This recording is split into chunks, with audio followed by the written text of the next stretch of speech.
The following program, NORML Show Live, is intended for responsible adults only. We advocate for the repeal of marijuana prohibition for adults. We discuss the science, culture, and controversy about America's marijuana laws. We do not advocate or encourage any illegal activity and advise all listeners to learn their state and federal marijuana laws by visiting norml.org, NORML.org. Opinions and claims made by guests and advertisers of NORML Show Live are their own and do not necessarily reflect the philosophy and policies of NORML. Listener discretion is advised.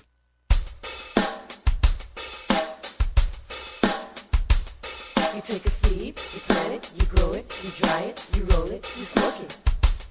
You take a seed, you plant it, you grow it, you dry it, you roll it, you smoke it, and it goes down smooth. Hey! Spanning the continent to bring you the truth about cannabis and marijuana law reform.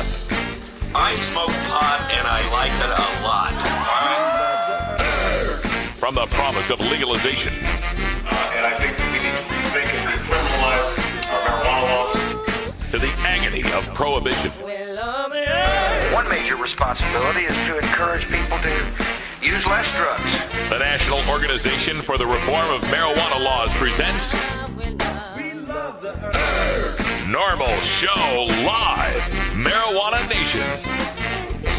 Now, here's your host, NORML's Outreach Coordinator, Radical Russ Belville. Good day, tokers and tokettes, and welcome. It is Thursday, April 12th, 2012, and it's got to be 4:25 somewhere in the world. Welcome to the show. Glad you could be here.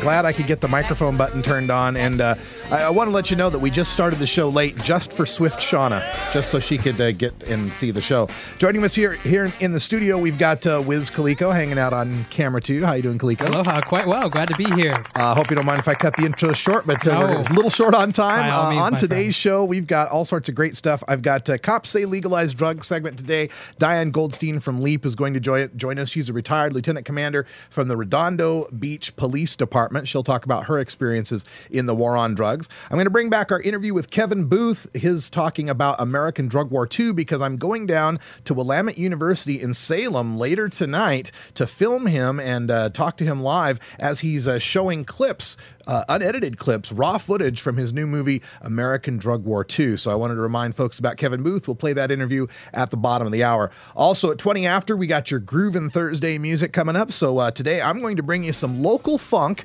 from a Portland band called Tony Ozier and the Doo-Doo Funk All-Stars. You know it's going to be good when there's doo-doo funk involved. All that and more is coming up on the NORML Network and NORML Show Live. So thanks for sticking with us. Right back after this.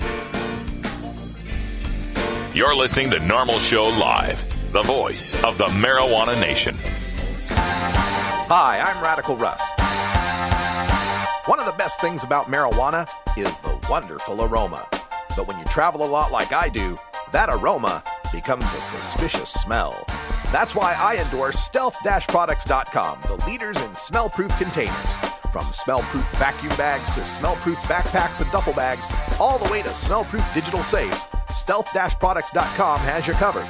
Stealth-products.com brings you safe, secure, odorless layers of protection with activated carbon fiber. Backpacks and duffel bags are simple black so as not to attract attention with a logo or flashy design. Now, nothing is perfectly odor controlled from the detection of drug dogs, but with proper vigilance, containers from stealth-products.com will help you avoid nosy humans. You're now listening to Elliot Beats.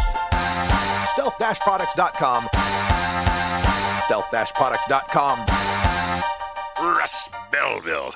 Yeah, he's a scurvy dog. Weedmaps.com. I'm Radical Russ from NORML. In my job as outreach coordinator, I travel every month, and when I'm on the road, I need a fast, accurate way to find the medical marijuana dispensaries in the area. So I turn to Weedmaps.com. Weedmaps.com has the best dispensary locator online or on your mobile device. Search by zip code or let Weedmaps find you, and in seconds you'll have the addresses, phone numbers, and customer service reviews for the medical marijuana dispensaries in the local area. Weedmaps.com also has a section devoted to helping you find a doctor who understands and recommends medical marijuana under your state's law. You can even check prices on the Medical Marijuana Stock Exchange. Coming soon, you'll even be able to find the listings of NORML attorneys and chapters, local head shops and grow shops, and the best weed-friendly businesses. Weedmaps.com has the information you need to be an informed cannabis consumer. Visit weedmaps.com today, a proud sponsor of the NORML Network. Inhaling deeply of the sacred smoke.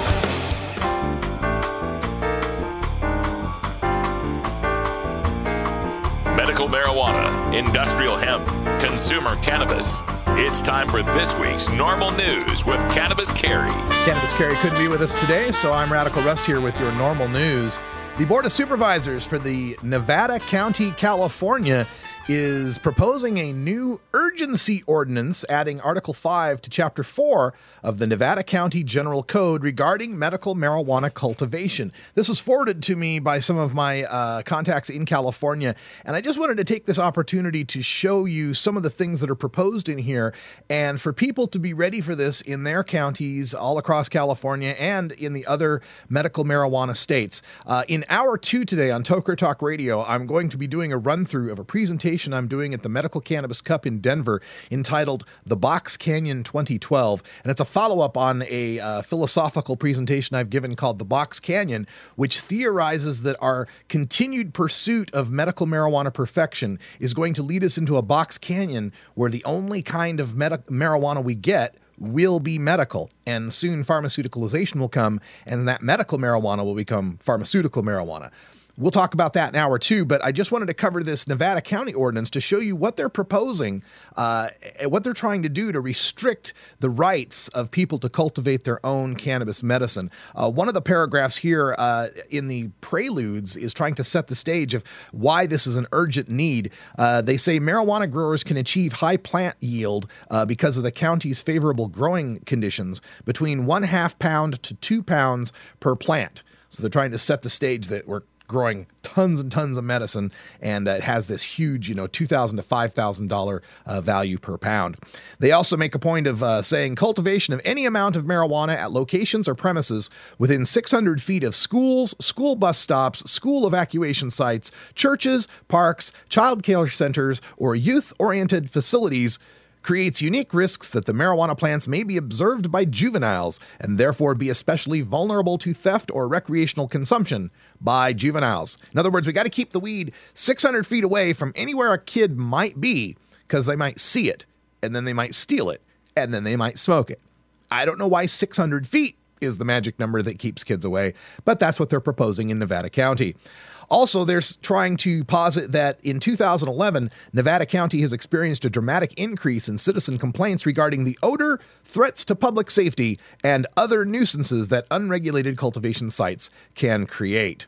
So, in setting up this ordinance that they're proposing in Nevada County to deal with these terrible, terrible threats that they're trying to scare you about. Oh, and by the way, let's get the definition of youth-oriented facility. I think everybody follows what a school or a church or, and all the school bus stop and so on can kind of grasp what that is. But youth-oriented facility as defined in this ordinance would mean any facility that caters to or provides services primarily intended for minors, or the individuals who regularly patronize, congregate, or assemble at the establishment are predominantly minors. So this could be a toy store. This could be a McDonald's with a playground. This could be any place, a Little League football field, any place that would regularly be patronized by minors. So that's a pretty broad definition of what a youth-oriented facility would be. Anyhow, this is what they're proposing in Nevada County. That the cultivation of marijuana, either indoors or outdoors, would be a violation and a public nuisance that could be abated if it did not follow the following rules. First of all, it may only be grown by a qualified patient who occupies a legal residence on a legal parcel proposed for cultivation as their primary place of residence. In other words, you can't grow in some other house. It has to be your own house. Your caregiver can grow for you, but only at your house. Your caregiver can't grow for you at their house. They have to grow at the qualified patient's primary residence I'm sorry. Let me apologize. That was wrong. Or at the primary caregiver's primary residence. I read that wrong. I take that all back.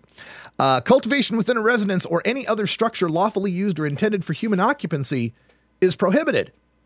Now, that might sound confusing. Didn't they just say you had to grow inside? But what they're saying here is that indoor cultivation may only occur within a detached structure that meets the definition of indoor. In other words, you can't grow inside your house. You have to grow inside a shed that's indoors, but not inside your house. It has to be a separate, detached structure. And as far as the limits of any sort of outdoor marijuana cultivation, any residential area would be limited to 75 square feet of outdoor cultivation. Indoor cultivation would be limited to 6 mature or immature marijuana plants. Places that are zoned for rural use would be able to cultivate between 75 and 400 square feet, depending how large the property is. That is, a property of less than 2 acres would get 75 square feet. Property of 20 acres or more would get 400 square feet. But at no point would anybody ever get more than 6 plants indoors, right? Then, if you're setting up your outdoor grow, has to be 100 feet from any other legal residence, has to be 600 feet from a school bus stop, school evacuation site, church, park, child care center, or youth-oriented facility, and cannot be in any location where marijuana would be visible from the public right-of-way or publicly traveled private roads at any stage of growth. Now, they also propose that outdoor grows have a solid sight-obscuring fence of at least 6 feet, but not more than 8 feet in height, and plants shall be cut so as not to extend higher than said fence. So if you got yourself your 8-foot fence, your plants can only be 7 foot 11 inches tall. If any tip of the leaf goes higher than a fence, you would be a nuisance and you could be abated. Also, if people traveling public roads could see your grow, say, for example, you live in a depressed area where there's a roadway that's a little higher, like a hillside or something, and if people driving down that road could see down into your yard around which you have your 8-foot fence, if you didn't have that covered so that the people driving by couldn't see it, well, that would be a nuisance that could be abated. There shall be no exterior evidence of indoor or outdoor cultivation from a public right-of-way or publicly traveled private road. That means no exterior evidence that you're cultivating. They can't not just see plants, but any evidence of plants. If they see stalks that have been cut down, sitting around somewhere, if they can see it from the road, you would be a nuisance that could be abated. Outdoor cultivation areas shall be on a single plane. No portion of any marijuana plant, including any portion of the plant's canopy, shall extend outside the outdoor cultivation area. So if you got that 75 square foot, you can't terrace it. You can't have different levels of 75, to make 75 square feet. It has to be 75 square foot on a single plane. And if any leaf extends outside that 3-dimensional boundary of that plane, then you would be a nuisance that could be abated. All the lights that are to be used in indoor or outdoor cultivation of marijuana shall be shielded and downcast or otherwise positioned in a manner that will not shine light or allow light to glare, the light's glare to exceed the boundaries of the parcel upon which they are placed. So the light can't go outside of the boundaries of your parcel. Wherever medical marijuana is grown, a copy of a current and valid state-issued medical marijuana identification card or physician recommendation must be displayed in such a manner as to allow law enforcement officers to easily see the card without having to enter any building of any type. Yet, you're not supposed to have any evidence of the fact that you're growing visible from the public road. So I'm not sure how that works. I suppose if they have to walk up close enough to see the card that it can't be seen. I don't know how you work that out. Oh, the person that is growing the medical marijuana must register the premises with the Nevada County Sheriff's Office annually and shall provide all of the following current information and documentation to the Sheriff's Office, including the names of the people, the names of the patients, the names of the qualifying caregivers, the copy of the medical marijuana recommendation, the total square footage of where you're going to grow indoor or outdoor, etc. Signed statements that you will authorize the sheriff, fire district, and appropriate county employees or their agents and designees, including building and fire inspectors, to enter the property only during normal business hours for the purpose of examining the location to confirm compliance with this article. That's all. You just have to sign away everybody who's going to be there, where you're going to be growing the marijuana, and anybody from the county can come into your house within normal business hours to make sure that your grow is within compliance. And nothing herein shall limit the ability of the fire district or any other appropriate county employees from entering the property to conduct inspections. Now, if you're thinking how bad this is, that you have to jump through all these hoops, but then maybe you actually could in Nevada County, if this were to pass, you could jump through all the hoops and finally have your big fenced, enclosed, secret marijuana grow that nobody would ever know is there. What happens if someone wants to open a playground or a park or someplace within 600 feet of your place? Well, according to this section of change in land use, the county shall encourage any person proposing to construct or operate a new or relocated school, school bus stop, school evacuation site, church, park, child care center, or youth-oriented facility to consider whether the proposed location of such use is within 600 feet of a registered premises upon which marijuana is cultivated.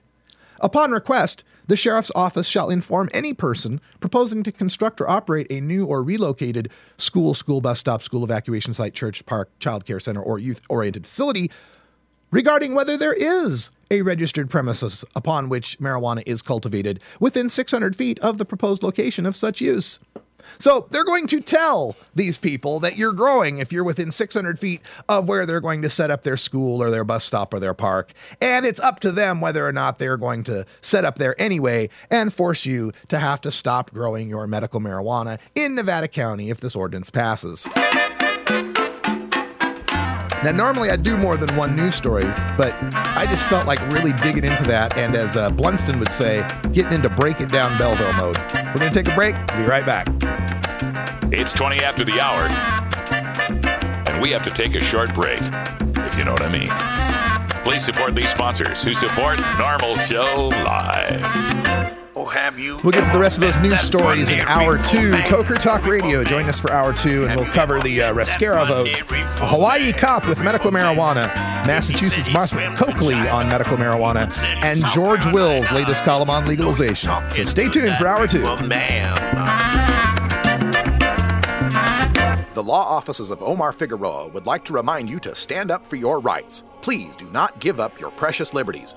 There's nothing wrong with standing up for our constitutional rights, and in fact, it's the only way to honor the Constitution that recognizes our natural rights. Treat law enforcement with respect and respect the Constitution by standing up for your rights.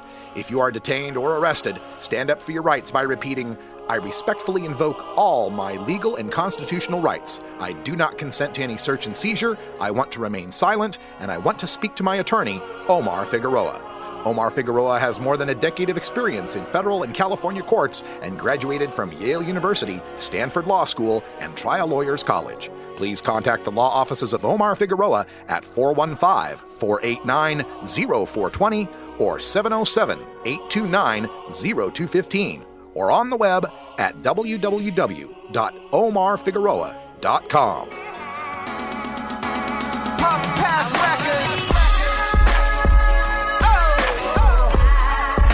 It's time for your daily Toker Tunes, the best in 420 friendly music from all genres that uplifts, entertains, and informs the public. Today we bring you tunes for Groovin' Thursday. Our salute to all the dopest beats and killer rhymes that we find in the best of rap, hip-hop, soul, R&B, and funk. If you'd like to submit your song to be played on NORML Show Live, send it to us at stash@normal.org. Now here's some more great independent marijuana music for today's Daily Toker Tunes. Welcome back, everybody, and I found this next artist, this next music, through a guy. We have these clubs here in Oregon, these cannabis clubs for medical marijuana patients that are pseudo-legit, I guess, is a one way to put it.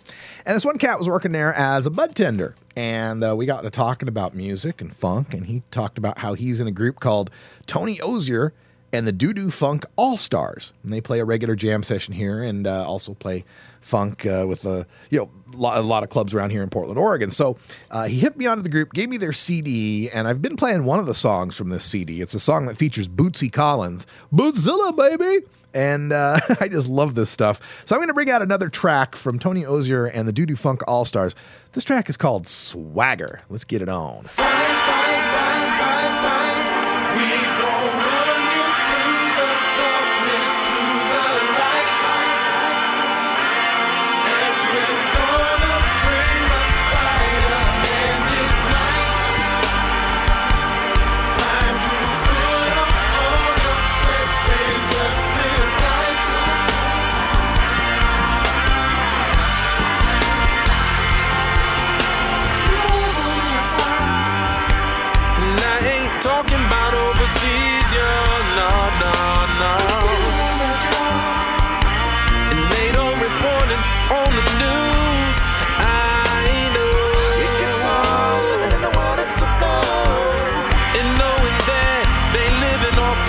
memories of me and you. But I won't stand for this no more. You know what I'm gonna do? I'm gonna fight. We gon' run you through the darkness to the light. We're gonna bring the fire and ignite, night. Time to put up all your stress and just live life, and just live life, just live your life, yeah. So sick and tired of being sick and tired. You can't find your way, plus your lover's a liar. You give it your all, but you get no higher. For the chance to flex on stage and set the world on fire. The life you lead, are you sowing seeds? I give love out so it comes back to me. The truth is right in front of you. Take a chance to live. Do what you gotta do.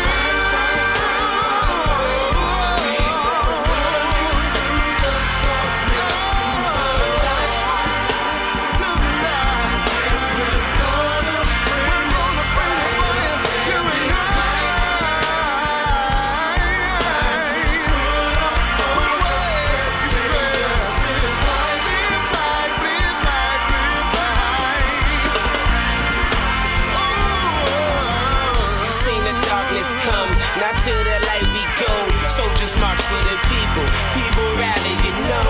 Stand for something, fall for nothing, and never let go.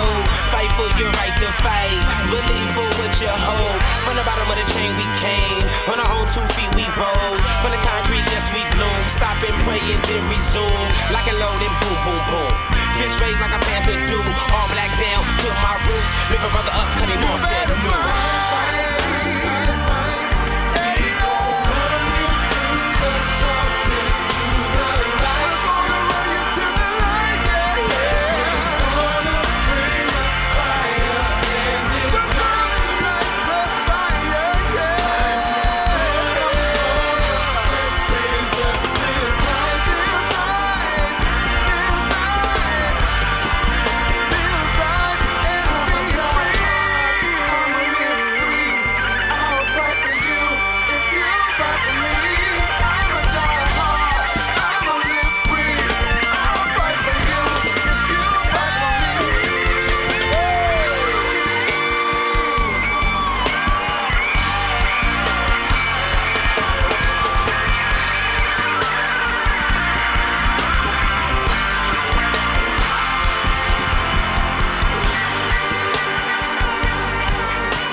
Alternative Medical Choices offers healthcare the way it should be. Easy to access, patient-centered, team-based, and quality-focused.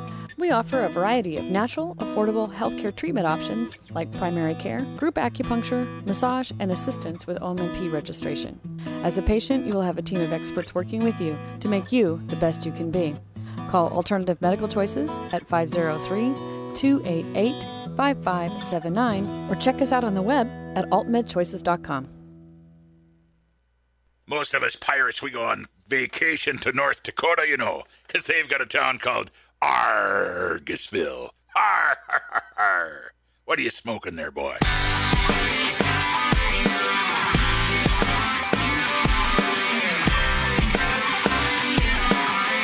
Been busted? Need a lawyer? Call the NORML Legal Committee for an attorney near you. Find one at norml.org. Remember, attorneys are cheaper than a lifelong criminal drug record. It's that freedom. I'm free to do it. Catch NORML News with Cannabis Carry every weekday on NORML Show Live at 7 p.m. Eastern, here on the NORML Network. One of the most disturbing elements of the war on marijuana is how it's made police the enemy of otherwise law-abiding cannabis consumers. Fortunately, one group of police officers knows firsthand the futility of the drug war and reaches out to the community and to current law enforcement to end our war on drugs through legalization. It's time now to speak to one such officer in our continuing look at law enforcement against prohibition. All right, this is one of my favorite segments we do on the show because I always feel that is, like the introduction says, one of the saddest parts of the drug war is that those of us who are marijuana consumers, who are generally law-abiding, other than that law, don't get to interface and trust and deal with police in the way that most citizens get to. So joining us today for our Law Enforcement Against Prohibition segment is Diane Goldstein, a retired lieutenant commander of the Redondo Beach Police Department. Thanks for being here, Diane. Thanks, Russ. Really appreciate it. All right. So it looks like you had worked for a long time there and worked your way up through the police department ranks. And as you went through training and through your early years, did you have the same attitudes on the war on drugs as you've developed now, or did this develop over time? You know what? This was really from a personal level. It was a continual evolution. Now, I'll be very honest with you. In high school, I wasn't an angel. I was one of those, I could be a cop or a crook, so to speak, and I used cannabis in high school, but I was also very honest. I wasn't addicted to it. I didn't, I grew up in the 70s. Okay. It's pretty common, probably just as common as it is now. So when I went into law enforcement, I had a different viewpoint about marijuana anyway, because I realized that a lot of what our parents and what law enforcement taught us was incorrect. And so, but my almost 22 years of law enforcement, what it did, it absolutely validated that opinion that what we are doing is not working. And, I always thought that I enforced the law fairly and compassionately, but I just look at the complete waste of time and the waste of time that it took me from other things that were really much more important in our community, like domestic violence, drunk driving, robberies, assaults, really doing intervention with kids and getting them back on track. I mean, it took you away and created this environment that engenders disrespect. Yeah, and I completely agree with what you're saying, Diane. And as I'm looking through your biography here, there's a part here that touches on another aspect of the war on drugs that frustrates me, and it's the militarization of our domestic police forces and what I consider to be an overuse of special weapons and tactics, or these SWAT teams. I noticed that you're a member of the California Association of Hostage Negotiators, and I'm wondering if you can speak to that increased militarization in this war on drugs. Yeah, well, and I think what's happened is, as you saw the funding increase, so did the equipment and the monies that went to specialty tactical units. Now, what you have to understand, in its truest sense, special weapons units like SWAT are very appropriate in instances where there's significant violence going on, whether, it's a bank robbery in progress, you're going in rescuing hostages. I remember that Northridge shootout with Northridge the bank. shootout. Yeah, in its most classic example, SWAT and crisis negotiations was set up to save lives. If used properly, a proper tactical response will save people's lives and protect the community. But what has happened is, as the war on drugs has expanded, and what people don't understand is the federal government lowered, they passed, the Plastic Comitatus Act, thousands of years ago, that the military couldn't operate on domestic soil. Well, what the drug war has done is there's been several reversals that has allowed the military influence to come into the war on drugs. We use the Coast Guard for interdiction. You're now seeing, TSA with their random searches for terrorists, on trains and other places. And so we slowly, the only places we have eroded our personal liberties is in trying to stamp out terrorism and the war on drugs. And we use these severe tactics that are not beneficial for either the police officers, And it basically causes some significant friction in the community. And, you know, you can talk about whether it's marijuana or cocaine or heroin or anything else. I have never seen the level of disrespect at the place where it's at with law enforcement since 1983. And I think that's one of the reasons why I fight so hard by going out and doing education and speaking out in front of groups to talk about the importance of that law enforcement relationship. You have to look at law enforcement as a social contract between us and the community, and it was established by the Constitution. And so law enforcement, when I was first brought into law enforcement, it was about serving our community, Russ. And, you know, in California, I don't know how it is in other places. Under the statutory authority in California, I'm given policing powers through a section that describes me as a peace officer. Now, at times I have to police people, but that's not the goal. It's to serve. So there's, you know, it's that whole words matter. Mm-hmm. There's a huge difference between being a peace officer and serving my community and being this highly militarized police officer and going down and crashing down doors and having a war on our own community members. Absolutely. We're speaking with Diane Goldstein, retired lieutenant commander with the Redondo Beach Police Department and a member of Law Enforcement Against Prohibition. I encourage everyone to check out LEAP's website. The quick and easy way is leap.cc, or you can go to copsaylegalizedrugs.com. And so, Diane, you've been out speaking. We've got video of you working in California to help in this area. And, of course, when we talk about California, we have to bring up the medical marijuana, Prop 215 Compassionate Use Act. And the way the legislature is trying to crack down, it seems to me like they're getting an earful from law enforcement that doesn't like medical marijuana, and they're crafting bills to try to please law enforcement. This latest one, this what is it, 2552, the Assembly bill? Yes, the Assembly Bill 2552, correct. The zero tolerance cannabinoid. Yeah. Tell folks about this. In California, there's an Assembly bill that has now been amended, which is, in my opinion, is actually a worse amendment than simply to start. And what you have is you have an Assembly person whose intent, and interestingly enough, today I probably spent about 25 minutes on the phone with one of our staff members who wrote, is helping to craft this bill. And he, surprisingly enough, said, you know what, you've brought up some really valid points. Who else should I be speaking to? So I've now managed to send him an email to say, you need to be talking to Don Duncan at ASA. You need to be talking to Lanny Swerdlow, who's a great patient advocate in California. You need to be talking to this person who can give you some information that you need to take into account. And so the amended bill, because LEAP actually, myself and Steve Downing, who's been on your show, crafted a letter in response to the bill, and it got some great publicity, and it went to the Public Safety Committee, and it really forced her to kind of take a look at, wait, am I getting all the information? So you bring up a point which I think that most people don't understand is really the insidious level of law enforcement lobbying that goes on in our society, both at the state levels, local levels, and on the national level. And for whatever reason, is law enforcement now understands the power that they wield, and they're using it in every way, shape, or form to block any type of significant reform. And they're using rhetoric and fear and not facts. I know.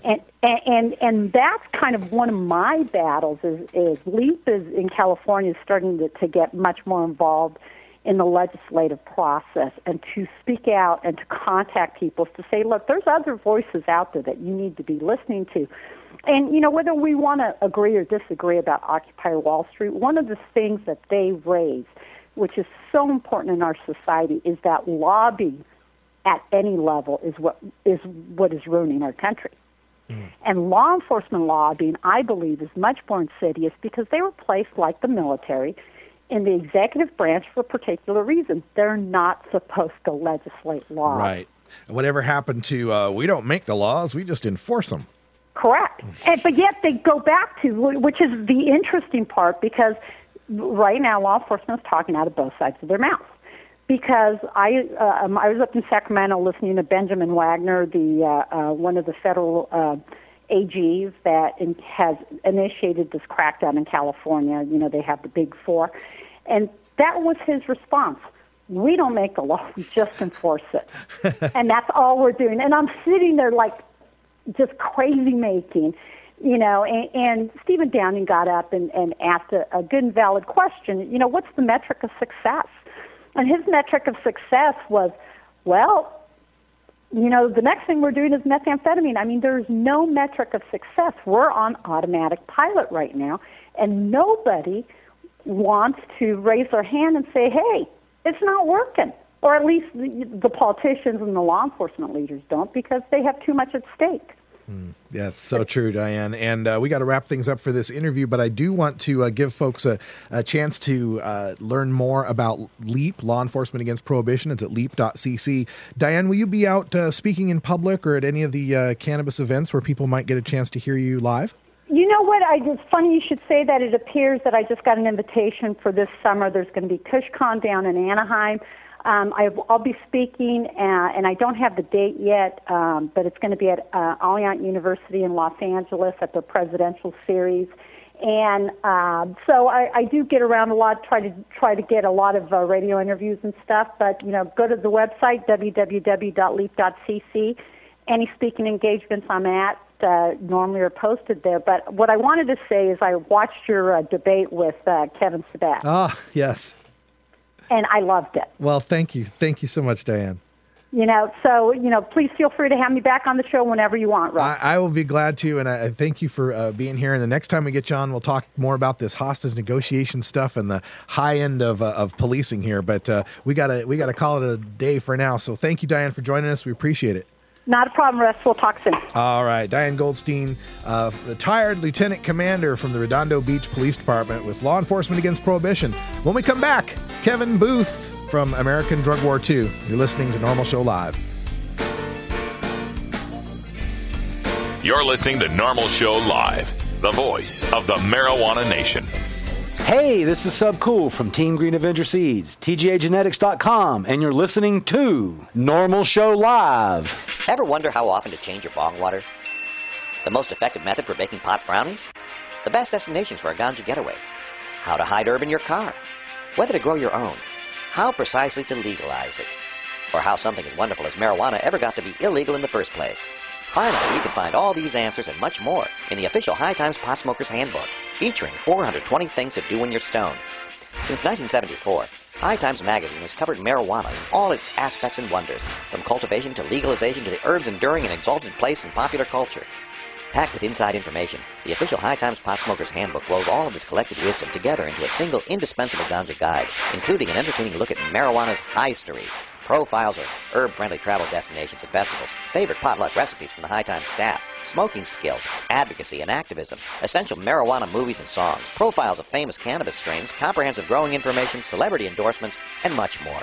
This is truly, finally, the ultimate guide to green living. Have you ever wondered how to make the best tasting and most potent pot brownies possible?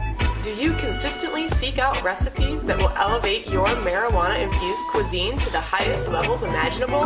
Then it's time to pick up a copy of the official High Times Cannabis Cookbook, published by the world's most trusted name when it comes to getting stoned. Packed tight with more than 50 recipes for irie appetizers, munchy meals, high holidays, stoner sweets, and cannabis cocktails, along with expert advice that demystifies the experience of infusing marijuana into butter, alcohol, and various oils.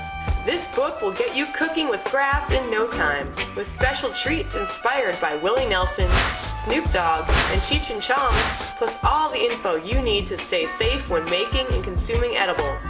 You will truly learn how to bake a ganja cake and eat it too. So look for the official High Times Cannabis Cookbook wherever finer books.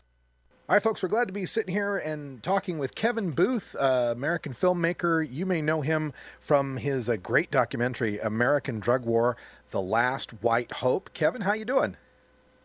Doing really good. Thanks for having me on. Yeah, folks, if you haven't seen American Drug War, you definitely need to take a look at this. It's one of the best documentaries about the failings of America's war on drugs. You've also got the film How Weed Won the West. How did that do for you? You guys got that on Netflix and stuff yet?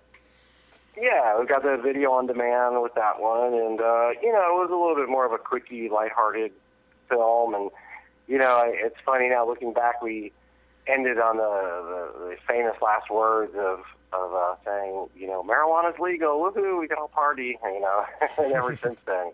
Yeah, look what's happened.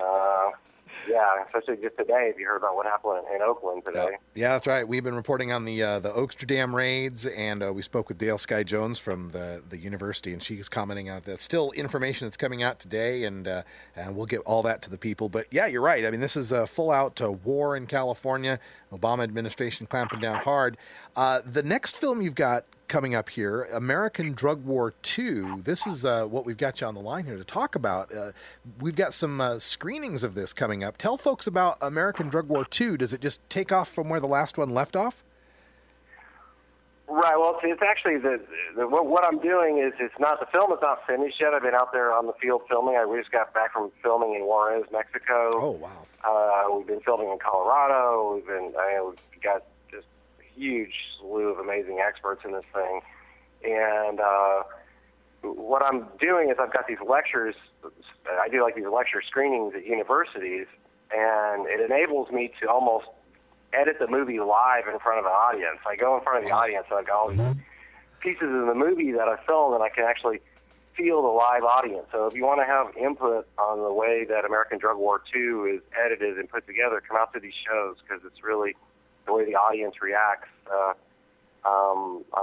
I did one in New Hampshire a couple of weeks ago, and already because of the way they reacted with certain things, I'm removing this, I'm adding this, and so, but there's going to be some footage that no one's seen yet that we shot. We just got back from, like I said, Juarez, Mexico, which was pretty crazy.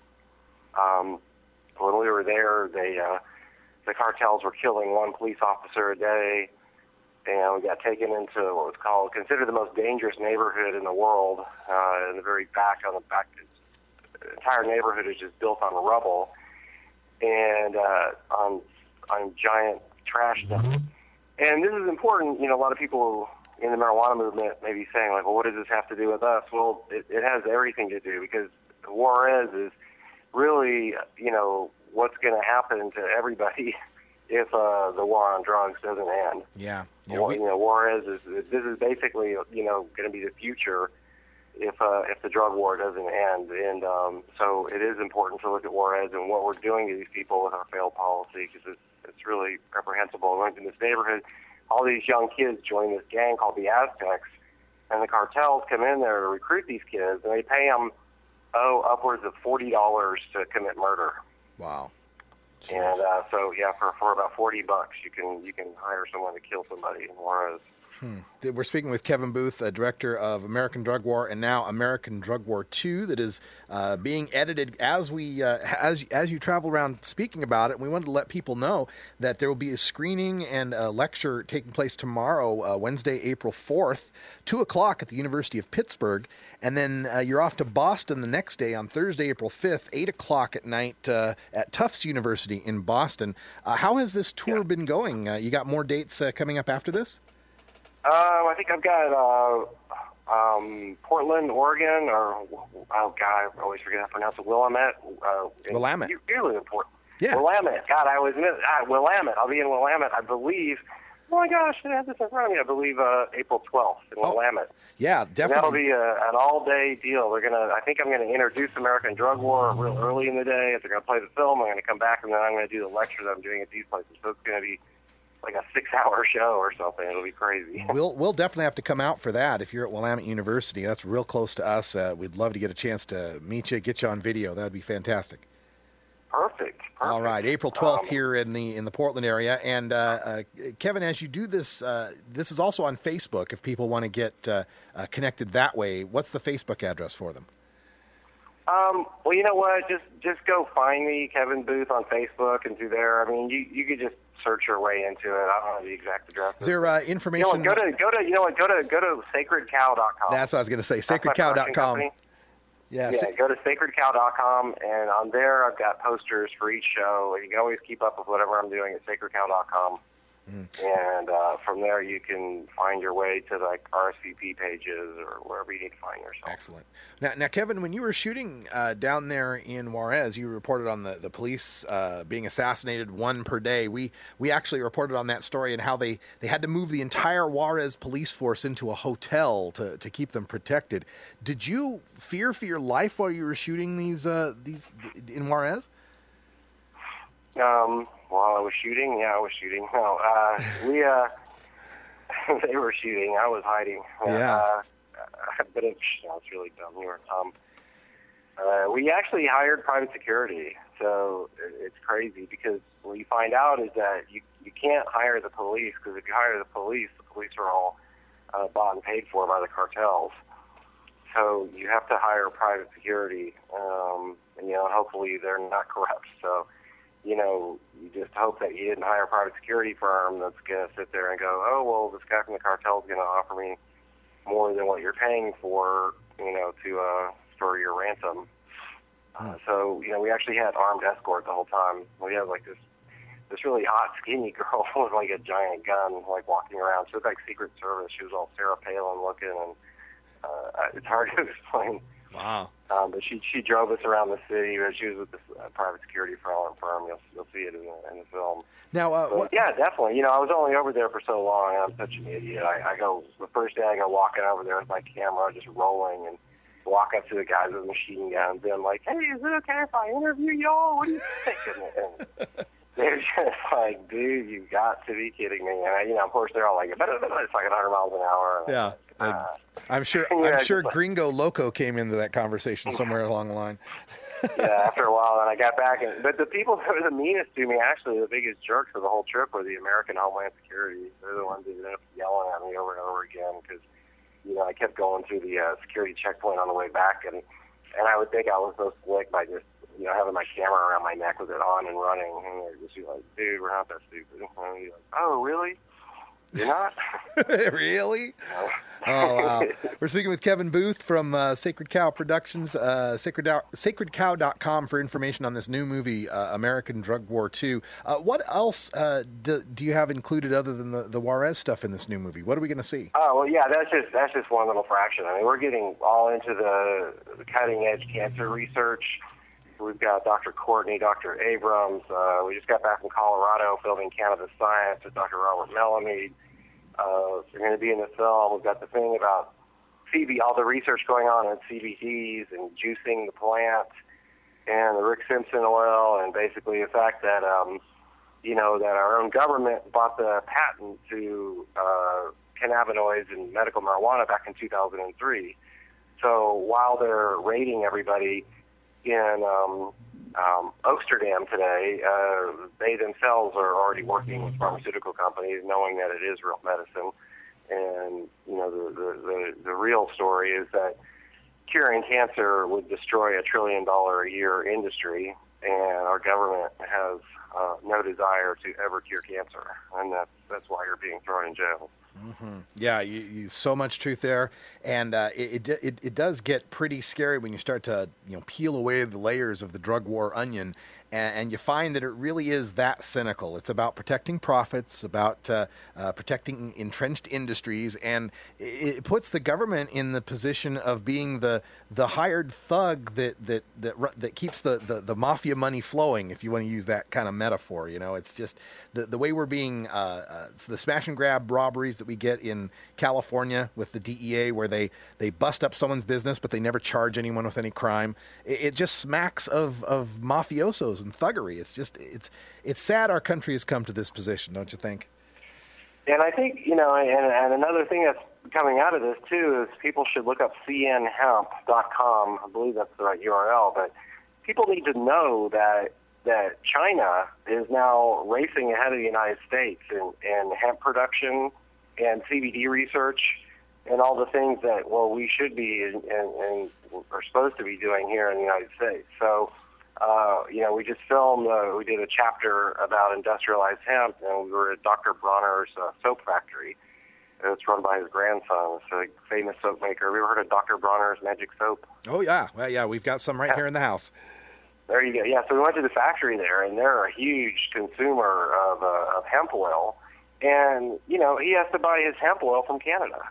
You know, so it's completely crazy. You know, they can't get the hemp grown.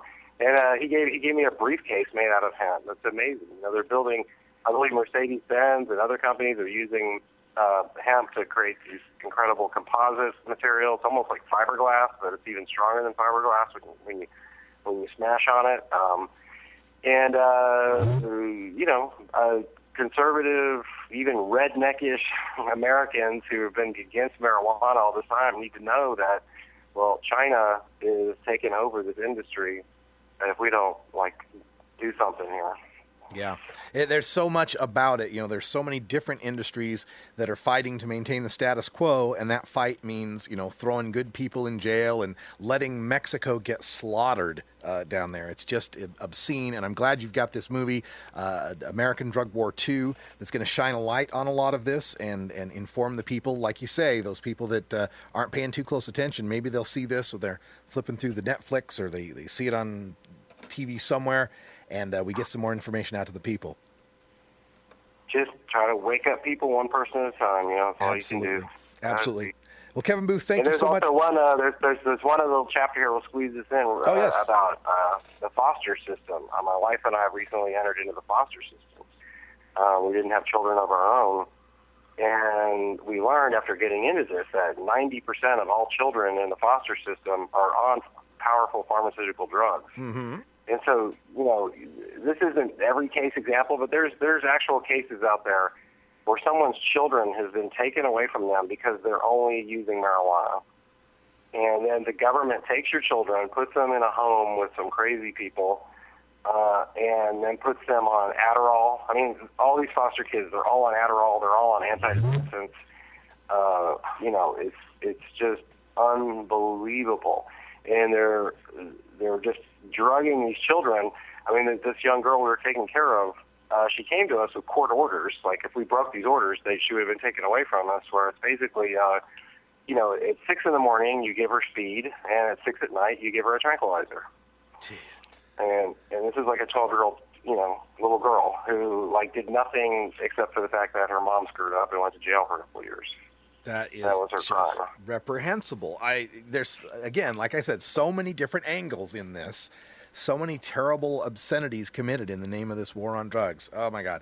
Well, Kevin, you know, that's about all the time we've got here for you today, but we could probably talk for an hour on this. I hope to see you in a few days out there at Willamette University. Absolutely. We'll do it. Let's do some more. I appreciate you having me on here and plugging these things, and keep you in the loop. And when this film is done, we'll do a lot more. All right. Thanks so much, Kevin Booth from American Drug War and American Drug War 2, as well as How Weed Won the West. Thanks for joining us here on Normal Show Live. All right. I thank Kevin Booth for interviewing with us just a few days ago, and I just replayed that because today we will be going out to visit Kevin Booth, the filmmaker that we just interviewed, and take a look at some of that new footage that he shot in Juarez. He's like you heard in the interview, he's just showing the uncut footage, and I hope to get a good exclusive interview with him. If we're allowed to stream, I may stream it on the Radical Russ channel. So check out the intertubes later tonight, an hour after Toker Talk Radio finishes.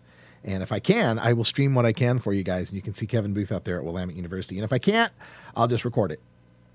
So there we go. But Kaliko can't go. I can't go, but that's okay. I will be living vicariously through you, and then hopefully checking it out on the Radical Rest channel. Yeah, and whatever I can get, I will film, and we'll bring that on tomorrow's show. You know, even if I can get it processed by then, we'll bring it on tomorrow's show. Also, want to encourage you to stick around and listen to the other shows that are coming up on the NORML Network. We've got the Hotbox podcast from Kalispell, Montana, coming up at the 6 o'clock hour. 7 o'clock, you get the Hollywood Hemptress hour, and let's see, I think this is the show they've got with the guy from the Bud's House movie that we interviewed. I can't remember his name. Jorge Diaz. Yeah, there you go. Ding. Talk about your marijuana and your short-term memory. Pulled that one off pretty well. So check that show out. And then also coming up tomorrow, a great episode of Normal Rocks with Herb Thrasher. Apparently, he's got, we're going to have a live in studio guest for the first time. Yeah, it's going to be awesome. One of the band members from Lucero is going to come in. Good And luck. there'll be other great metal videos and hellbilly videos, and plus a little talk about sports, too. We always do a little sports talk there on Normal Rocks with Herb Thrasher. So check that out coming up tomorrow night, 8 o'clock in our live hour. We've always got a live hour going on at 8 o'clock Pacific, 11 o'clock Eastern. Monday, Wednesday, Friday, I should say at this point. There you go. Monday, Wednesday, Friday, live hour. That's all the time we've got for NORML Show Live. Thanks for joining us. And we think Cannabis Curie will be back with us tomorrow, maybe even here in the studio. That would be awesome. But we're not sure. A wonderful day. We're going to try and find out.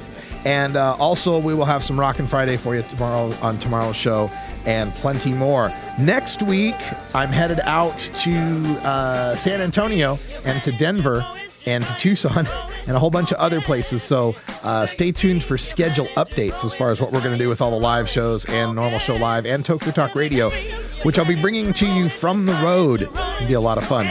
For Wiz Khalico, I'm Radical Russ. Thanks for joining us. And until next time, take care of each other, tokers.